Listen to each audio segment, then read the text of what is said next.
This review was filmed during the 2023 WGA and SAG-AFTRA strikes. Without the labor of the writers and actors currently on strike, the works being covered here wouldn't exist. I fully support both the WGA and SAG-AFTRA in their fight for fair treatment and compensation against a system that continually denies them such. While a full boycott has not been called for, SAG-AFTRA has asked that everyone who does media about film and TV refrain from promoting struck content during this time. From what I can tell based on guidelines released, independent reviews do not constitute promotion of work, but as critical assessment of a work of art. Any praise I give to these works should be seen purely as praise for the artists, writers, and actors who created it. If anything, the praise is emphasizing that the writers, actors, and other artists deserve more compensation because they are who make these works possible. Additionally, this video was not made using any studio-provided screeners or materials. Do not support any studios during the strike. If you want to know more information, there are links down in the description for you to follow. Hello everyone, and welcome to the latest episode of Minty Reviews, and we're back for the next episode of Ahsoka, a Star Wars series. It's not actually fully called that, but whatever, we're here. And we're on episode 3, and as I do normally for the review series, I'm going to start off with a non-spoiler section, then go to a spoiler section, and basically get into the whole thing. And yeah, let's just get into it. It's Ahsoka. I'm liking the series so far, so let's just get right into non-spoilers first for this whole episode, because I'm going to have a decent amount to talk about in spoiler section that I really like, and like a lot of thematic stuff here. But anyway, let's get into non-spoilers. So non-spoilers here first. Woo, non-spoilers. This episode was good. I really like this episode, and honestly, I feel like, I don't want to like rank the episodes yet, because we're only on episode 3, but I really like this episode. I really like what it was doing, and what it was showing, and I felt the pacing of it was definitely better than the first 2 episodes, better than the first episode. Like, I feel like the pacing has gotten better through each episode, and is basically trying to harken back to classic Star Wars, to original Star Wars, where like the pacing was a little slower. It was a little slower, it was a little more like to develop the characters, develop the story, and I feel like as an audience, we've been kind of trained a bit more for the Disney Plus series for them to be like, go, go, go, fast, fast, fast. And we don't need that. Like, we don't need that for a show. Because like Mandalorian, even though I like Mandalorian a lot, season 3 of Mandalorian was just a lot of go, go, go, and nothing really was happening. It's a weird balance where like a lot happens, but nothing happens, as opposed to not a lot happens, but a lot happens, you know what I'm saying, kind of a thing. And I feel like Ahsoka's kind of in that range now as we're getting to it. I really like the acting this episode. I thought the acting was great, especially since for the most part we had a smaller core cast that we're focused on this episode, which was really great. We got a lot of Ahsoka and Sabine. We got a lot of Hu Yang as just being Hu Yang. We got a good amount of Hera and doing Hera things. We actually got to feel Hera as like kind of classic Hera, which is great. I like Rebels Hera. We got some great callbacks to Rebels in this episode as well. But yeah, I love the dynamics. The dynamics is what's really selling me so far on the series, beyond it being Star Wars and being basically Rebels Season 6, or Season 5, or whatever. The dynamics between everyone are really intriguing, especially between Ahsoka and Sabine. I'm going to get into that definitely more in the spoiler section, but I'm really loving the dynamics between that whole crew of Hu Yang, Ahsoka, and Sabine. Those dynamics are great together. And last non-spoiler stuff, just to get out of the way. Kevin Kiner, absolutely killing it with the score again. Like, my god, that score is so good. And I'll put the name in here because I'm not sure who it is right now. But whoever the cinematographer is for this episode, phenomenal. The cinematography in this episode was perfection, especially near those last couple of shots. Absolute perfection. So good. So that's basically all I can talk about in non-spoiler section. So let me get into the spoilers here now. So spoilers here, everyone. Woo, spoilers. So 3, 2, 1, Rebels. I'm just going to keep saying Rebels for this because Rebels is good. Getting into the spoiler, like I said with the dynamics, we got some really great dynamics this episode. And what this episode is showing, it starts off with us seeing a training session between Sabine and Ahsoka. And first off, between Sabine and Hu Yang, which is cool. And we basically find out that Sabine hasn't been training at all in whatever the time frame is here. She hasn't been training at all. She still has, like, the muscle memory down, but not to a perfect level. And even Hu Yang is like, yeah, no, you wouldn't make it as a Jedi. Like, you're not a Jedi. Like, you would make it in the temple. So then we get an actual training session between Ahsoka and Sabine, and it's really great because we get a lot with a very little here, where they aren't really talking that much, but we're seeing a lot of actions here, where you have Sabine have the visor on so she can't see. Obviously, that makes sense. It's Jedi training, is what you do.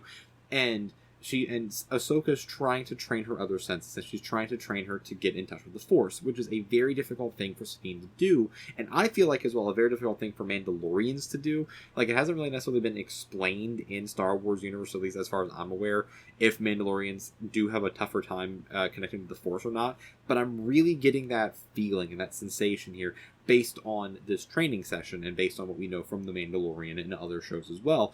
I feel like Mandalorians as a people have a harder time connecting to the Force, and that might be the case, might not be the case, I'm not sure, but I'm feeling it here. However, Sabine starts improving. She does actually start improving in the training session until she starts getting angry and she starts getting frustrated, which makes sense, and it leads to a great couple of lines where Ahsoka actually word for word says some lines from Rebels. The main line is, there are other ways to see than your sight, or some paraphrase of that, which is basically the exact thing that the Bendu said to Kanan after Kanan got blinded in Twilight of the Apprentice. So that was phenomenal to like harken back to that as well, because there are, and especially if you're a Force wielder, if you're a Jedi, you see through the Force. You don't need your vision to see. You see through the other senses. And Sabine should know this. Sabine should know this because of Kanan. And this is just me. I want Kanan in the show.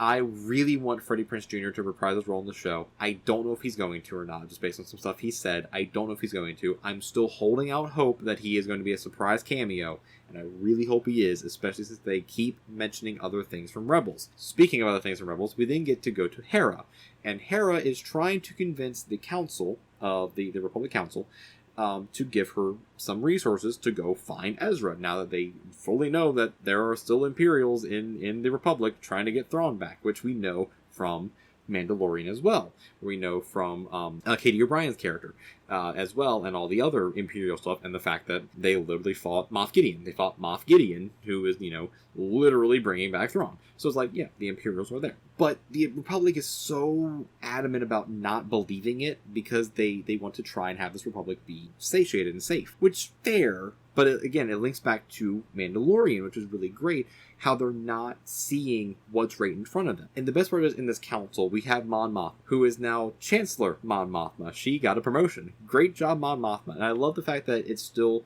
the same actress that has played Mon Mothma this whole time, that she played her in the animated stuff. She played her in Andor. Now we're seeing her in Ahsoka. I love it. I love seeing the same Mon Mothma. It's so great. Saw in Rogue One as well. It's the same actress playing Mon Mothma. However, one of the other senators here was Senator Zhawan, I believe was his name, Senator Zhawan, who I believe is the father of one of the characters from Resistance. And Star Wars Resistance is a show I have not watched. I didn't watch it when it was coming out. It didn't really feel like it interested me when it came out, but I kind of want to go back and give it a second chance now that I've actually watched other things. And honestly, now that I've watched like Star Trek Prodigy, I feel like Resistance was kind of like the same type of vein as like Star Trek Prodigy, and I really like Prodigy. So I know I'm mentioning Star Trek in Star Wars, like, sue me.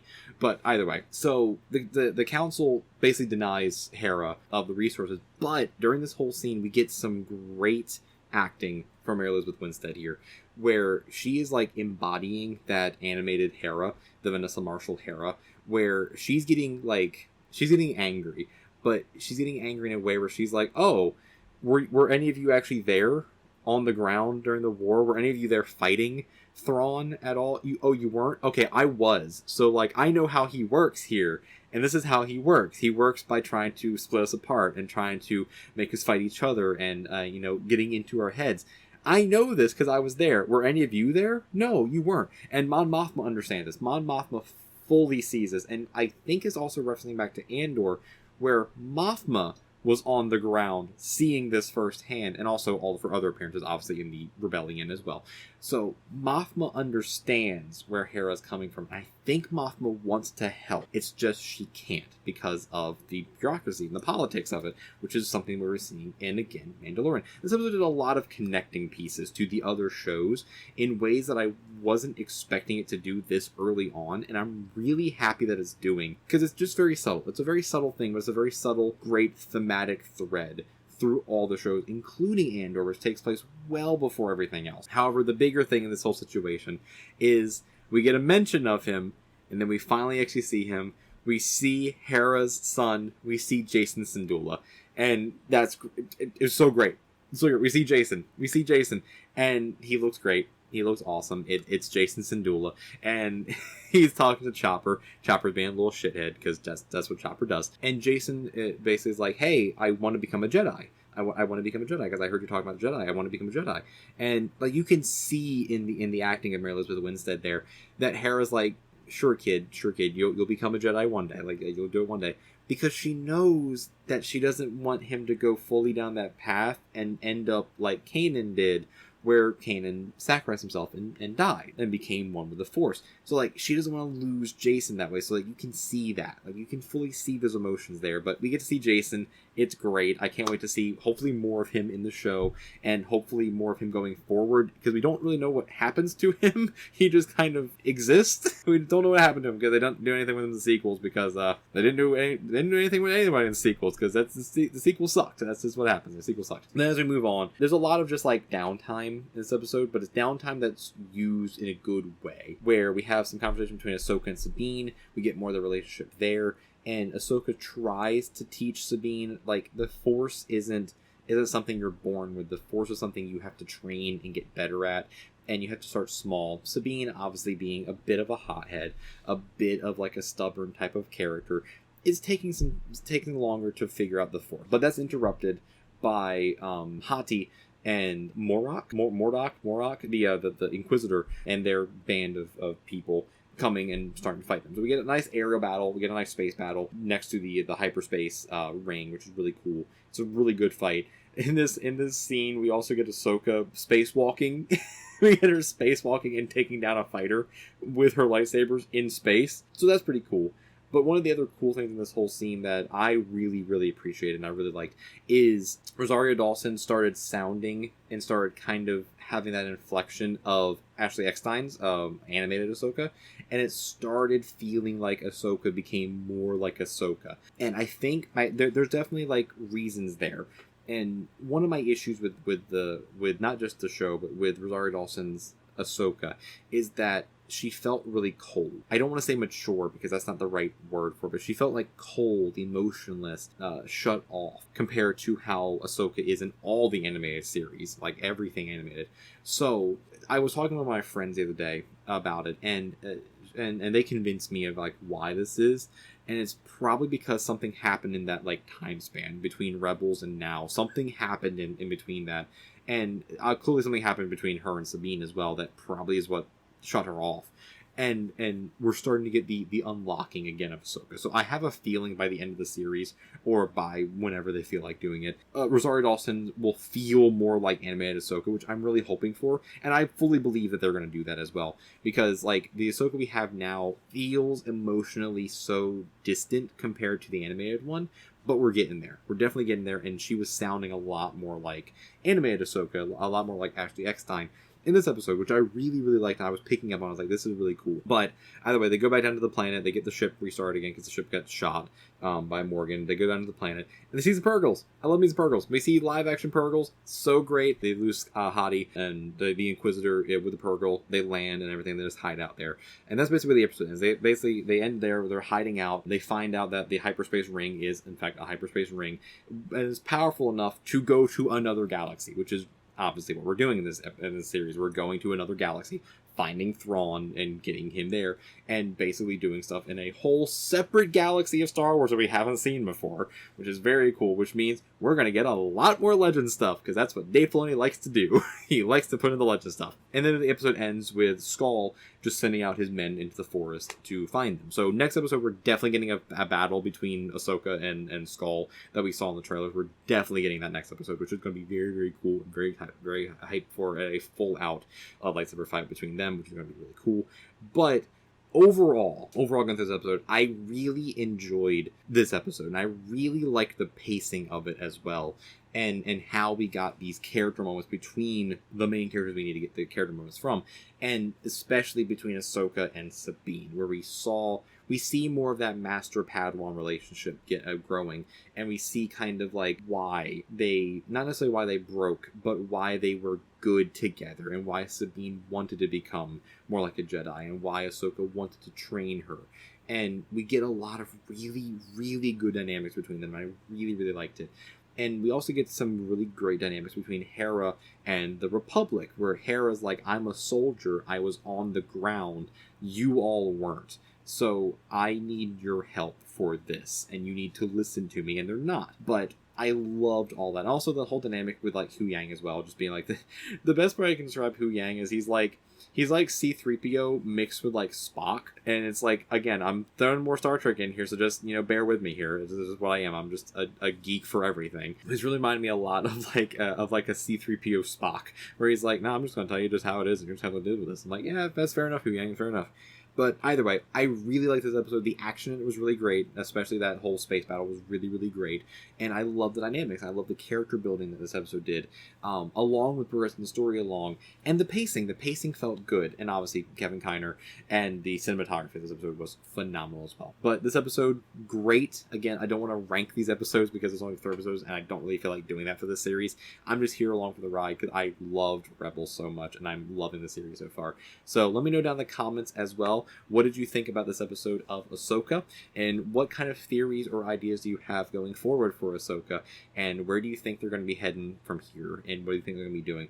Let me know that down in the comments as well. And if you like this video as well, leave a like as well. It definitely does help out in the algorithm and all the YouTube stuff as well. If you want to see more reviews or more reactions that I do, go ahead and subscribe. It is completely free, and you get to join this lovely little community as well. And if you want to join even further, there is a link to my Discord down in the description below. You can join that, and we can talk further about all the stuff outside of the realm of YouTube, so we can talk more spoilers and stuff as well. And until next time, if you want to see more, right over here is going to be plays for another Star Wars thing. Go ahead and watch that too. Over here is going to be a video that YouTube recommends for you as well. Until next time, just stay Star Warsing, everyone. I'll see you in the next one. Until then, peace, everyone. Peace.